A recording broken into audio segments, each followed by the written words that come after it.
Que a graça e a paz de Cristo estejam com todos vocês. É com alegria e com satisfação que mais uma vez nós estamos neste canal para trazer aos vossos corações ensinos da Palavra de Deus.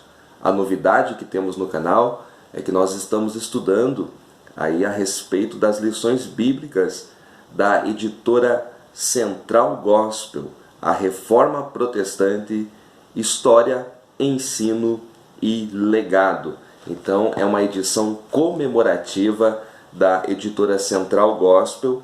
O comentarista é o pastor Gilmar Vieira Chaves e nós estamos na lição de número 2. E a lição de número 2 traz o título Os ícones da Reforma Protestante.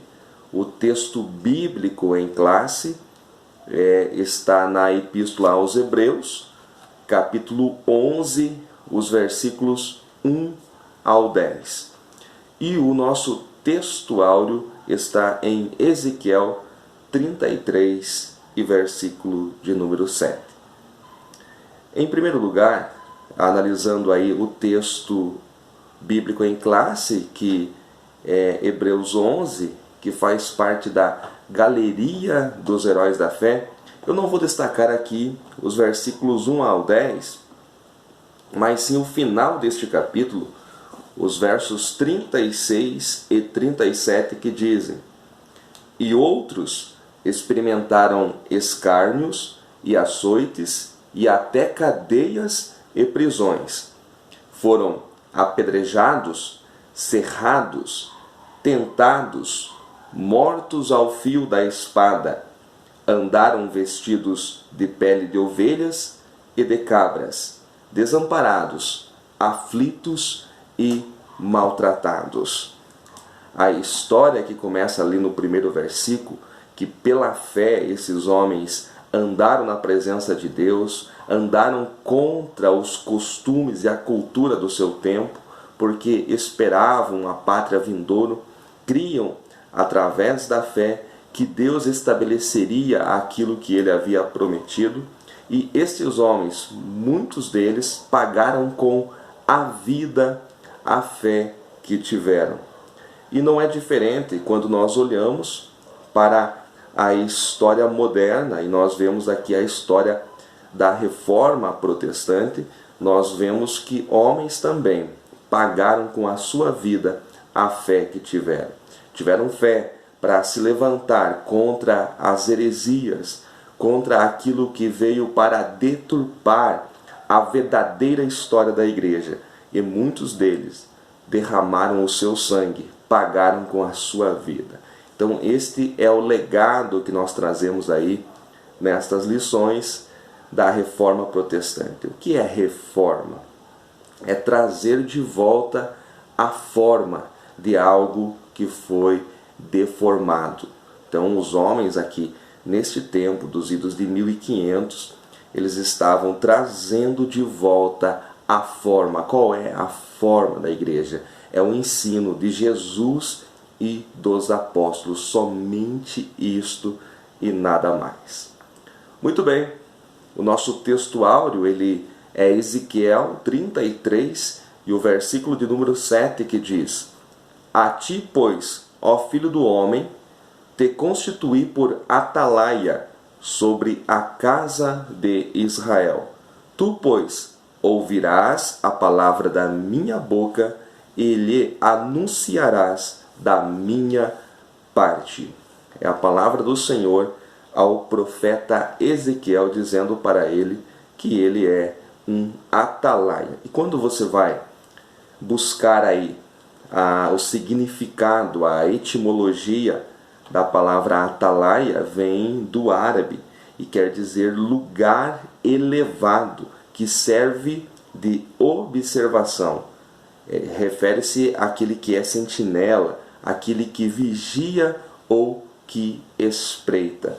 Então, quando o profeta aqui é chamado de atalaia, ele está sendo chamado de um guarda, de um sentinela, daquele que vela pela palavra do Senhor e anuncia ela como ela é. Nós também somos chamados como atalaia, como guardiões da palavra de Deus, assim como os homens, que nós veremos aqui nesta aula apenas um pouquinho das suas histórias.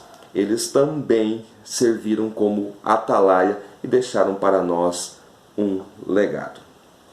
Muito bem, então nesta aula nós vamos falar aí apenas um pouquinho. Olha, é impossível falar da vida desses homens aqui em poucos minutos, em 15, 20 minutos aí no máximo.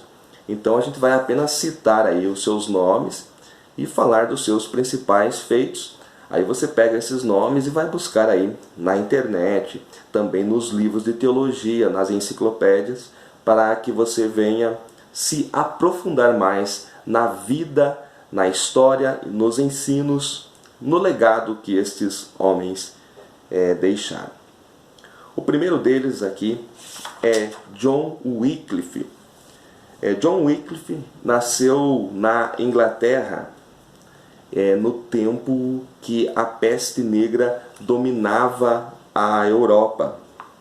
Ele era de uma família rica e, portanto, foi estudar na Universidade de Oxford. E ele foi o responsável pela primeira tradução da Bíblia para o inglês. Este homem, ele nasceu nos idos de 1324. Então, ele não faz parte dos reformadores. Ele é considerado como um dos personagens da pré-reforma. Então, Wycliffe, ou Wycliffe, como alguns pronunciam, ele é um dos pré-reformadores. O que ele fez? Condenou a posse de propriedades pelos padres e o pagamento de indulgências e a corrupção geral do clero. Pregava a moralização da igreja e o afastamento das lideranças que estavam comprometidas com pecados, com práticas pecaminosas, e reafirmava, acima de tudo, a autoridade das Escrituras. Wycliffe produziu várias obras durante a sua vida e morreu, de morte natural, de derrame, já farto de dias. Não foi um mártir como outros que nós citaremos a seguir. Deixou várias obras, ele revolucionou realmente o seu tempo, isto antes da reforma de Martinho Lutero. Só que 30 anos mais ou menos depois da morte de Wycliffe, a igreja condenou-o como herege.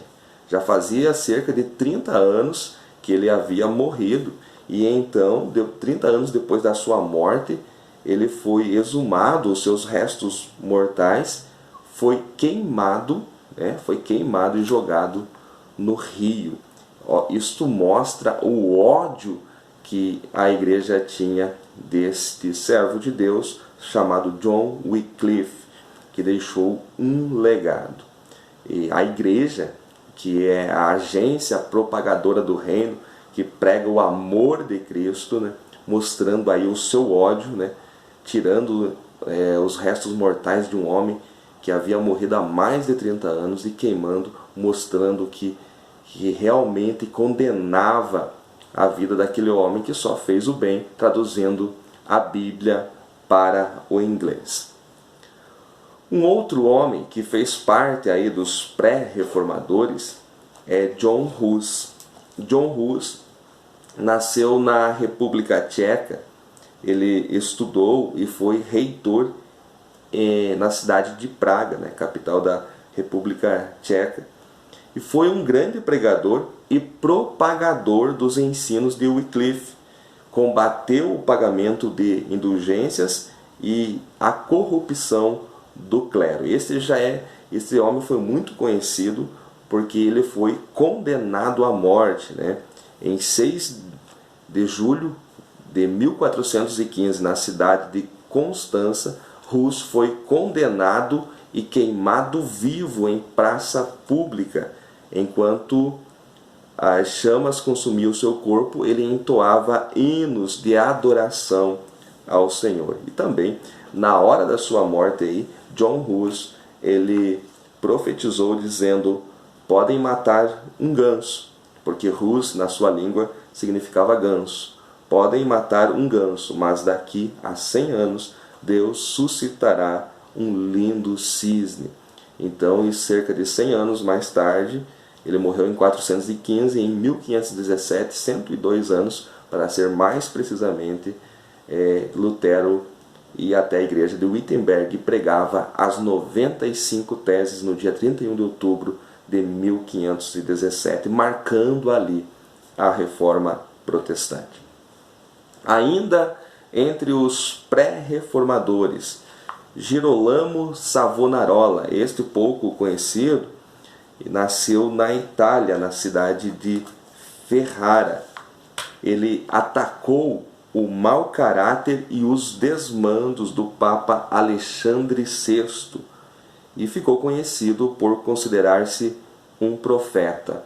Mas não teve a vida muito longa não. Em 23 de maio de 1498, Savonarola foi condenado à morte por enforcamento em praça pública na cidade de Florença, tendo o seu corpo posteriormente também queimado, aí, mostrando todo o ódio da igreja contra estes homens que somente se levantaram contra as falsas doutrinas. É muito importante nós estudarmos aí a história, o ensino e o legado destes homens. Então eu estou apenas aqui levantando os nomes, falando algumas datas, mas você anota aí, se você não conhece a história desses homens, você anota aí e vai procurar aí nos livros de teologia, nas suas enciclopédias, para que você venha conhecer a história, o ensino e o legado que esses homens deixam para nós hoje.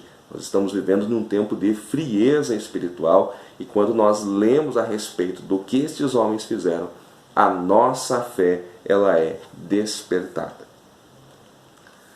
Nós falamos dos pré-reformadores, agora nós vamos falar sobre os principais personagens da Reforma. Este é o nosso segundo tópico, e agora nós vamos falar a respeito de Martinho Lutero.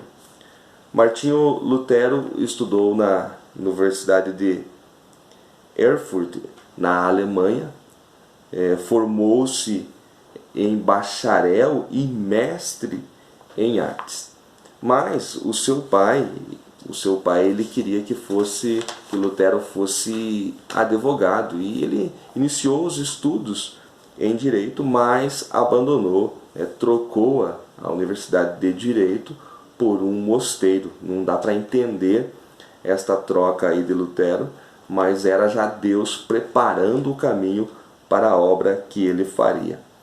Em 1512, ele foi formado como doutor em teologia. Tinha um elevado intelecto e era um homem de ações rápidas, um homem intrépido que estava sempre pronto a fazer aquilo que lhe vinha à mão.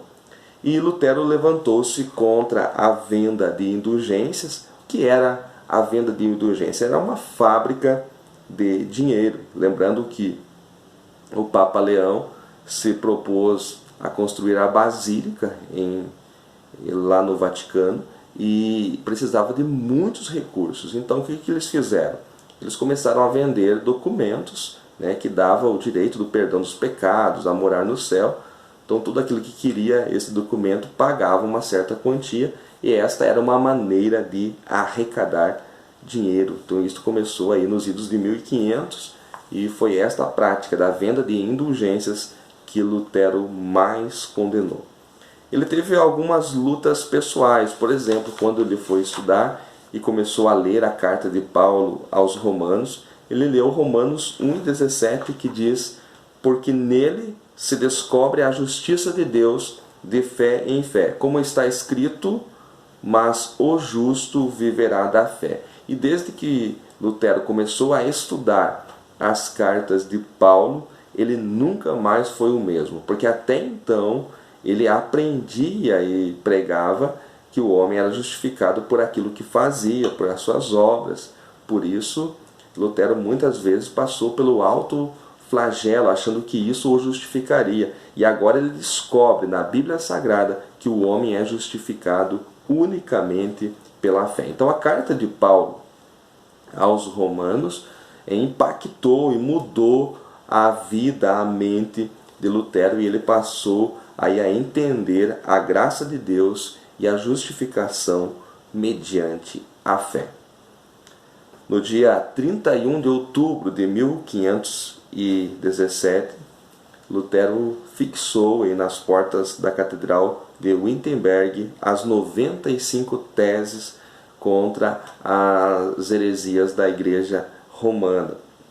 Então ele condenava ali a hierarquia clerical, os sacramentos, o pagamento de indulgências e a teologia romana em geral. Teve um cidadão chamado Tetésio que enfrentou Lutero por várias vezes, porque ele era um vendedor de indulgências, né, e Lutero sofreu muito com os ataques deste homem, mas conseguiu fugir, porque o Papa Leão, né, o excomungou em junho de 1520. Lutero viveu aí o resto dos seus dias escondido por amigos durante algum tempo, e foi nesse tempo de exclusão dele que traduziu o Novo Testamento para o alemão e posteriormente também o Antigo Testamento. Então a primeira tradução da Bíblia para o alemão foi através da vida de Lutero. Então Lutero é um marco da Reforma Protestante, é um nome aí importantíssimo, foi aquele que se levantou contra as heresias, os falsos ensinos, né, o falso caminho que a igreja havia ou estava caminhando. Um dos outros nomes importantes sobre a Reforma Protestante é Calvino e Zwinglio. Vamos falar primeiramente, rapidamente, de João Calvino. João Calvino nasceu em Lyon, na França, em 10 de julho de 1509. Assim como Lutero, é considerado a voz profética da Reforma Protestante. Calvino é considerado o organizador da Reforma. Enquanto Lutero é a voz profética, Calvino é o seu organizador. Veja bem, queridos, nós não estamos aqui entrando na teologia de cada um desses homens, né? Porque tem muitos que estão nos assistindo que são simpatizantes, né, das doutrinas de Armínio, que veio bem depois, né, esse pastor holandês que vai confrontar os escritos de Calvino. Nós não estamos aqui defendendo a teologia em si de Calvino, e sim a sua importância, né, como organizador da reforma. Ele foi graduado em teologia, era também graduado em filosofia e em direito. Assim como a teologia de Lutero destacava a justificação pela fé, a de Calvino salientava a soberania de Deus. O seu escrito mais importante são as Institutas da religião cristã, e também o seu marco importante na história foi a fundação da Academia de Genebra em 1559. Com relação a João Calvino, você vai encontrar um vasto material aí sobre a sua história, seus ensinos e seu legado. Enquanto isso acontecia na Alemanha, na França, na Inglaterra, na Suíça já havia começado a reforma. Um homem chamado Ulrich Zwinglio, ou como nós chamamos aqui, Ulrico Zwinglio, ele iniciou a reforma na Suíça, mas não foi resultado da reforma de Lutero na Alemanha. Pelo contrário, Zwinglio começou apenas com os seus próprios conceitos, orientado unicamente pelo Espírito Santo. E ele combateu a venda das indulgências, né, o celibato eclesiástico, combateu também a adoração a Maria e aos santos e a autoridade papal. O que Zwinglio mais defendeu foi que nós deveríamos crer, os homens deveriam crer somente nas Escrituras, porque somente elas possuem os ensinos necessários para à salvação. Condenou também a intercessão aos santos e a existência do purgatório. Foi um orador poderoso em debates, queria restaurar o modelo original e apostólico na igreja, mas mesmo assim divergiu em alguns pontos com Lutero em relação à Eucaristia. Acompanhando as tropas como capelão, morreu na batalha em 11 de outubro de 1531. Disse que seu cadáver, depois de esquartejado, foi também queimado. Esta é apenas uma pincelada da história deste homem suíço chamado Zwinglio. Quando nós olhamos para a história desses homens e nós olhamos a situação atual da igreja, principalmente a igreja brasileira, nós vemos que nós precisamos urgentemente de um avivamento. Precisamos nos levantar contra as falsas doutrinas, precisamos levantar contra aquilo que vem sendo imposto na mídia, que são obras satânicas, são obras que vêm para destruir, o reino de Deus, que vem contra a igreja, e nós, muitas vezes, como igreja, estamos acomodados às nossas denominações, e mais defendemos denominações do que a igreja, que é uma só e é o corpo de Cristo. Esses homens não temeram, Alguns, como eu já falei, você viu aqui na história, pagaram com a sua própria vida, mas deixaram aí o seu ensino, a sua história e o seu legado. Se nós estamos aqui hoje, estamos no Brasil, num país onde temos liberdade de falar do Evangelho de Jesus Cristo, foi porque lá atrás, há 500 anos ou mais, homens pagaram com a sua vida, derramaram o seu sangue, foram presos, foram humilhados, foram perseguidos pelo romanismo, para que hoje nós tivéssemos acesso aí à palavra de Deus como ela é na nossa língua. Nós devemos muito a esses homens. Que a história, que o ensino e o legado desses homens sejam um modelo para nós. Que Deus venha abençoar a todos, em nome de Jesus.